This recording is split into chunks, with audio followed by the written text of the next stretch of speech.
Welcome to Minecraft, where ideas turn into action, and action builds the future you actually want.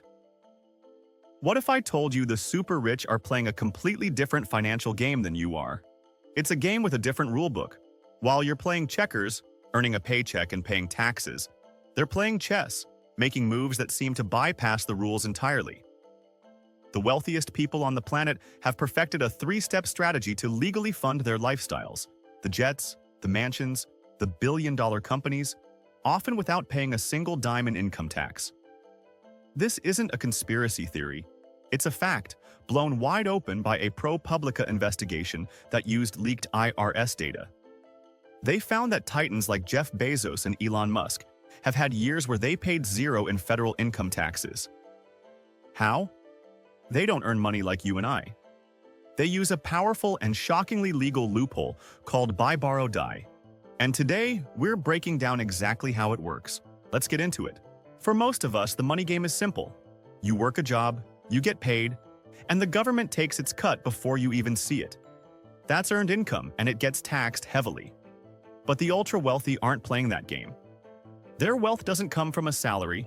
It comes from their assets, stocks, real estate, entire companies skyrocketing in value. Here's the loophole. Imagine you own a tree that grows priceless diamonds. In the US tax system, the government doesn't tax you for how many diamonds are on the tree, no matter how big they get. You only get taxed if you pick one and sell it. That growth in value is just wealth, not income. The system taxes labor, but barely touches wealth. The ProPublica report was a bombshell. It revealed that between 2014 and 2018, the 25 richest Americans saw their wealth jump by $401 billion, yet they only paid $13.6 billion in federal income taxes. That's a true tax rate of just 3.4%. It completely shatters the myth that everyone pays their fair share. The rich know the golden rule: never ever sell your assets. Selling is like picking the diamond. It creates a taxable event. So if you can't sell, how do you get cash for a billion-dollar lifestyle? This is where their secret weapon comes in. Step 1. Buy. First, you have to own the right things. The foundation of this entire strategy is to buy assets that appreciate in value over time. Think of it like a wine collector. They don't buy a rare bottle of wine to drink it tomorrow. They buy it to let it sit in a cellar for decades, knowing it will be worth a fortune later. The rich do this with stocks, real estate portfolios, or private businesses. The name of the game is buy and hold. For example, a billionaire buys $10 million worth of stock in a promising company. They don't frantically day trade it.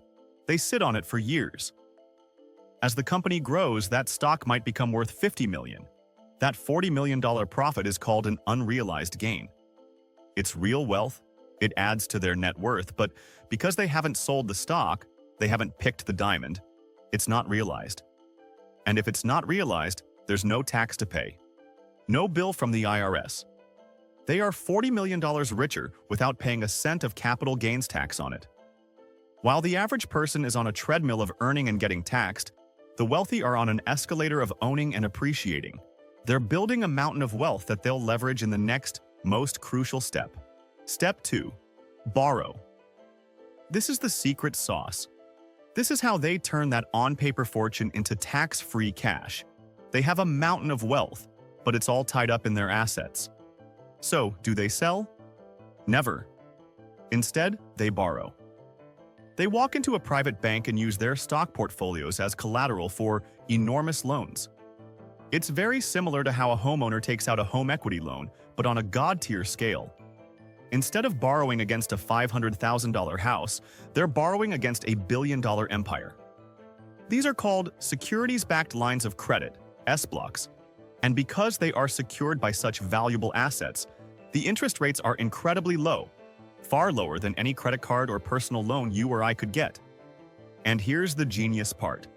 Loan proceeds are not taxable income. The IRS doesn't tax you for taking out a loan because, in theory, you have to pay it back. So, a billionaire like Larry Ellison, the founder of Oracle, can borrow billions against his company's shares. He can use that cash to buy an entire airline or the Hawaiian island of Lanai, all without selling his stock and triggering a massive tax bill. He gets to live off his wealth while it's still invested and growing, hopefully at a rate that outpaces the tiny interest on his loan. If your mind is blown learning how the system is really designed, do me a favor and hit that like button.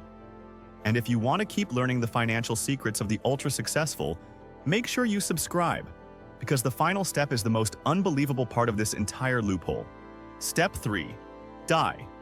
This sounds dark, but it's the final move that makes this strategy a tool for building untouchable generational wealth.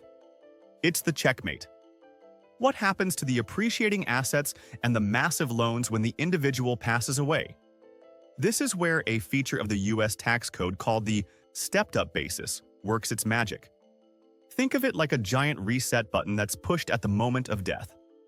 When someone dies and leaves assets to their heirs, the original purchase price of those assets is stepped up to whatever their fair market value is on that day. Let's go back to our investor. They bought stock for $10 million. They lived an amazing life by borrowing against it.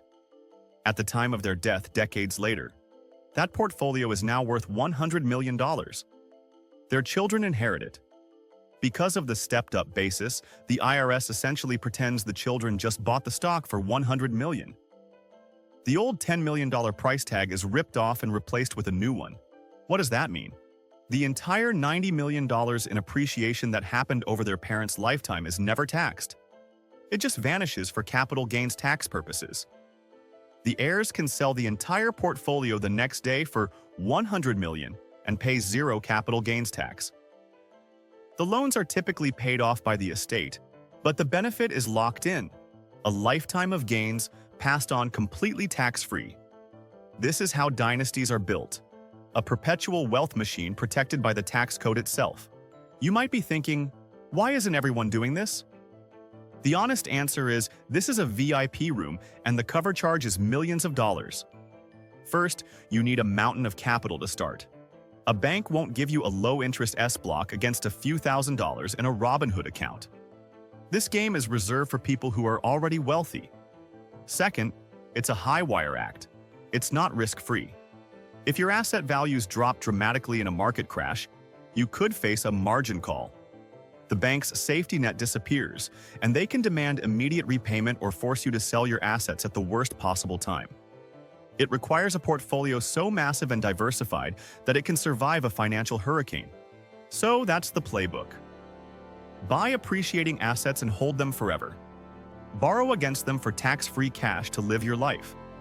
Then die and pass it all to your heirs tax-free with the stepped-up basis. It's not a conspiracy. It's by design, written directly into the tax code. It reveals the fundamental truth of our financial system. Capital is rewarded far more than labor. While most of us are taught to play checkers, trading our time for a paycheck, the rich are playing a long game of chess, positioning their assets for a generational checkmate against the tax system. They've mastered living off their wealth, not their wages, creating a cycle where their fortunes grow exponentially, largely untouched by the taxman. What would you do if you could use this strategy? Let me know your thoughts in the comments below. And don't forget to subscribe for more insights into how money really works. This is Minecraft, and now you know how the game is really played.